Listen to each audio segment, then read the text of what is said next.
Hi friends, ఎలా ఉన్నారు? అందరూ బాగున్నారు కదా? అందరూ బాగున్నారని కోరుకుంటున్నాను. ఈరోజు పన్నీర్ కర్రీ కోసం పన్నీర్ కర్రీ చేస్తున్నాను. 1/2 kg పన్నీర్ తీసుకున్నాను. 2 టమాటాలు, 3 ఉల్లిపాయలు, 4 పచ్చిమిరపకాయలు అన్నీ కట్ చేసి పెట్టుకున్నాను. స్టవ్ వెలిగించి ప్యాన్ పెట్టుకొని ఆయిల్ వేసుకున్నాను. ఆయిల్లో కొంచెం పన్నీర్ ముక్కలు క్యూబ్స్లా కట్ చేసుకున్నాను కదా, అది బాగా గోల్డెన్ బ్రౌన్ కలర్ వచ్చిన వరకు ఫ్రై చేసుకున్నాను. 2 బ్యాచ్ల కింద ఫ్రై చేసుకున్నాను.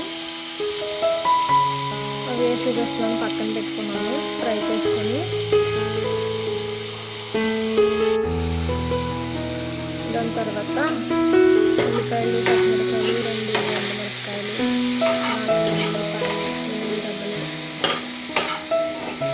చిన్న అల్లం ముక్క, చిన్న దాల్చిన చెక్క,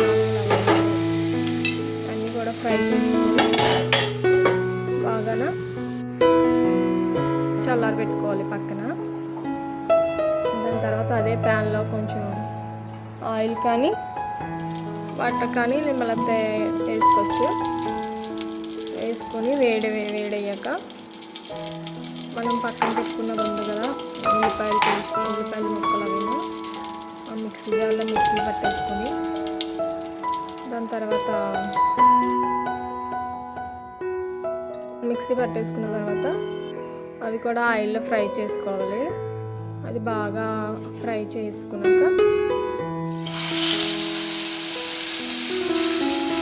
ఆయిల్ పైకి తేలుతుంది కదా, ఇప్పటి వరకు ఫ్రై అయినాక మన పన్నీర్ ముక్కలు అందులో వేసుకోవాలి. అవి వేసుకున్నాక కలిపేసుకొని కొంచెం కారం, ఉప్పు, తగినంత కారం, ఉప్పు కూడా వేసుకొని మనకి గ్రేవీ ఎలా కావాలో అలాగా వాటర్ పోసుకొని మూత పెట్టేసుకొని ఒక 10 minutes ఉంటే కర్రీ అయిపోద్ది. కర్రీ అయిపోయిన తర్వాత దించేసుకోవడమే. ఓకే ఫ్రెండ్స్, సింపుల్గా పన్నీర్ కర్రీ ఎలా చేయాలో చూపించాను కదా.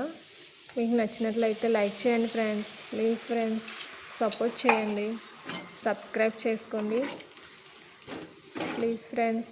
ఇలా చిన్న ఛానల్ వారిని సపోర్ట్ చేస్తేనే కదా కొంచెం నేర్చుకుంటారు ఎవరైనా. ప్లీజ్ సపోర్ట్ చేయండి ఫ్రెండ్స్.